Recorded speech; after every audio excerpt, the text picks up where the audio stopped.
সুনামগঞ্জের মধ্যনগরের এরনবিল হাওরে বাঁধ ভেঙে পানি ঢুকছে। সীমান্তের মনাই নদীতে চাপ বাড়ায় উপজেলার হামিদপুর গ্রাম পার্শ্ববর্তী গ্রামীণ সড়ক ভেঙে এই পানি প্রবেশ করছে বলে জানিয়েছে স্থানীয় প্রশাসন।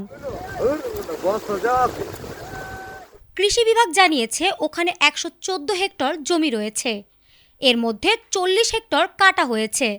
তবে পানি আটকাতে স্থানীয়রা চেষ্টা করছেন। মধ্যনগরের উপজেলা নির্বাহী কর্মকর্তা সঞ্জয় ঘোষ বলেছেন, এটি পানি উন্নয়ন বোর্ডের বাঁধ নয়, হামিদপুর গ্রামের সড়ক। নেত্রকোনার দুর্গাপুর হয়ে নেমে আসা পাহাড়ি ঢলে ভেঙেছে সড়কটি। ইকারসই হাওরের বেশিরভাগ জমি কাটা শেষ। 5 থেকে 10 হেক্টরের মতো জমি ডুবেছে বলে জানিয়েছে ইউএনও। তিনি জানালেন, ভাঙন ঠেকানোর চেষ্টা হচ্ছে।